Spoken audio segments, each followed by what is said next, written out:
Called zombie mortgages, debts that homeowners thought were forgiven or satisfied long ago, only to learn that they still exist and that they could cost them their homes.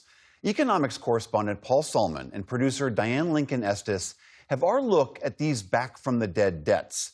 This story is a partnership with Retro Report, which is a documentary news group that delves back into major events of the past to understand their relevance today. Single dad Terrence Hardin bought this home in Bowie, Maryland 20 years ago. 4-bedroom house, single family, nice yard, very friendly neighbors. Hardin took out a $316,000 mortgage for the purchase, a $35,000 second mortgage soon after. So I had a mortgage and a second mortgage after owning the property for a year.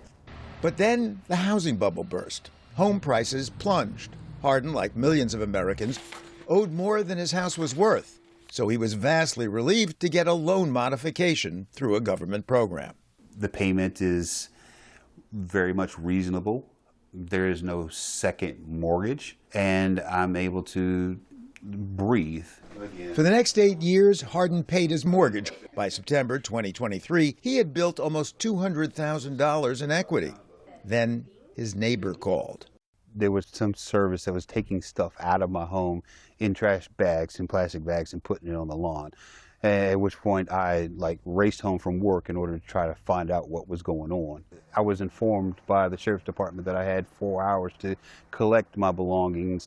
Hardin was being evicted from his home. Furniture, dishes, medications, foods, toys, pictures, just all shoved in a black bag and strewn across the front yard.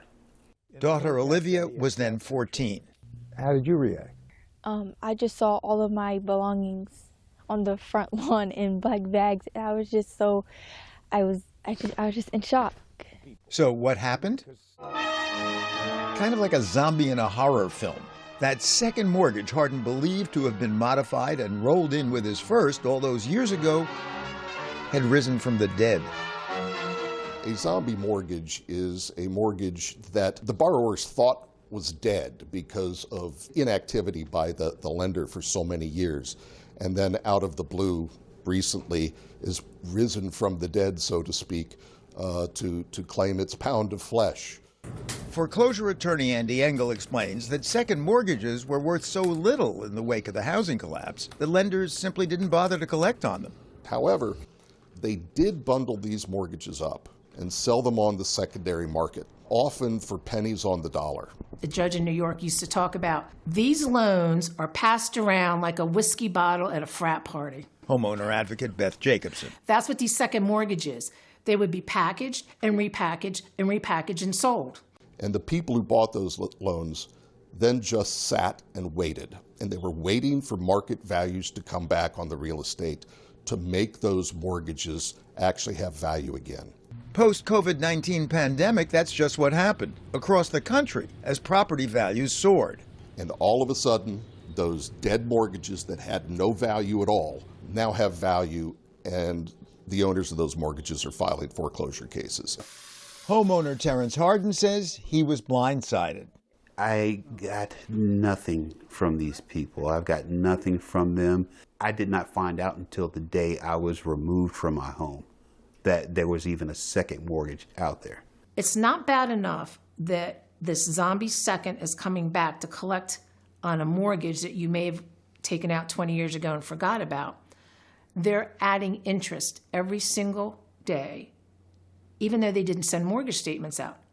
According to Bloomberg News, more than 600,000 second mortgages issued before the financial crisis could come back to life. This problem, Jerry and Sharon Lamerno took out a $30,000 second mortgage on their Madison, Ohio home back in 2006. They thought it was discharged in bankruptcy a few years later. For over 15 years, we had just assumed that the debt had been wiped away. Then, in October 2024, Jerry got a phone call. Jerome, good morning. It's Isaac with SMS Financial. And he says, well, We have an outstanding debt of roughly $75,000, $80,000 with interest that hasn't been paid on this since roughly 2008, 2009. And we need to know what you're willing to pay in order to bring your account current. Then came the calls from house hunters looking for a bargain. This guy says, "Hi, I'm so-and-so." He goes, "I was wondering if you're interested in selling your house." And I said, "No, why would I want to sell my house?" And he goes, "Well, because there's a lien on it and you're in foreclosure." And I was stunned. Okay, so this is the document. Engel, the Lamerno's lawyer, says there's no proof SMS Financial actually owns the second mortgage in question. And there's a further issue of whether SMS Financial can charge interest during a time period when it did not issue monthly statements. And that is a federal law requirement.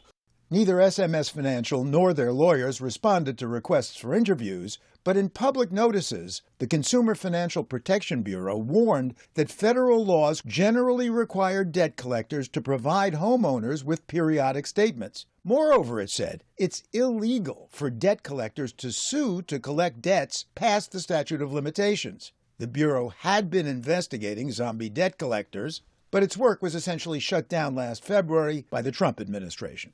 We're trying to stand up for these consumers since nobody else is. Lawyer Christy Kelly has filed numerous individual and class action lawsuits against zombie mortgage collectors. For most of the loans that I see, they are being assessed retroactive interest for every single month for 10, 15 years for times where they did not receive statements or were explicitly told or provided communications stating that interest wouldn't be charged for that time frame. In one class action settlement, zombie debt collector Dyke O'Neill canceled the retroactive interest it had charged Kelly's client. We learned through discovery that his loan was purchased for approximately 87 cents. And prior to coming to me, he was told he had to pay $170,000 or they were going to foreclose on his loan. Now, a few states have passed laws to crack down on deceptive practices, including Virginia, where Kelly's based. We were able to pass legislation that required these zombie second mortgage holders to certify in an affidavit before you take someone's home for all time periods where you're assessing interest that statements were sent.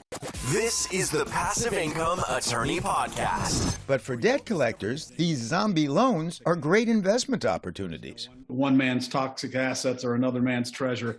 James Mafuccio co-founded Aspen Funds, which buys second mortgages, including Terrence Hardin's. We like to see the homeowners making the payment on the first.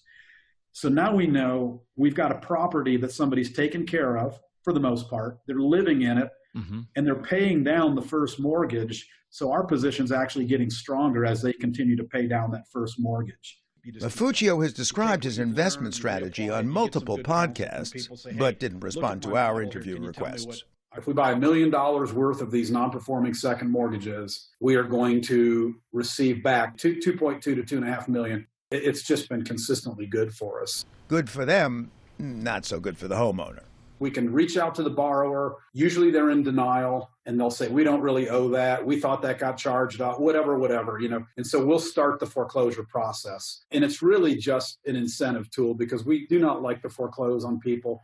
And of course, people don't like to be foreclosed on.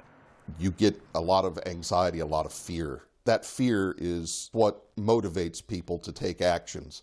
Pay off the loan, do anything to avoid this. I personally believe the buyers of these debts are banking on that drastic reaction of initial fear and trying to avoid losing the house. Unfortunately for Terrence and Olivia Hardin, their home was sold in foreclosure before they knew what was happening. And the way Maryland works is that if you as the homeowner don't file a motion in the court, you never see the light of day of a court. It was just pushed through. Mafuccio's investment fund sold the Hardin's home to itself, paid the balance on the first mortgage, then resold the home with a likely profit of over $100,000. All of the equity that I built in my house was stolen right out from under us. And there's nothing I can do about that at this point. Terrence Harden now rents an apartment not far from his old house, so his daughter Olivia can go to the same school. The home was going to be a source of monies for tuition fees, and that is gone. It's no longer I can rely on that. So it's almost like starting all over again. I pray every single day that this foreclosure will go away and that Sharon and I will be able to stay in this house. The Lamernos are fighting debt collector SMS Financial in court. We're really not in a position to be able to pay $75,000, $80,000 on a $30,000 second mortgage from 2006 that hasn't been enforced for over 15 years. And as of January, they began mediation negotiations with SMS Financial. For the PBS NewsHour, Paul Salman.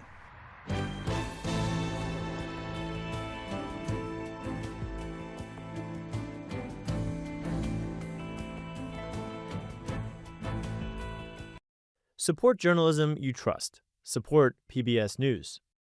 Donate now, or even better, start a monthly contribution today.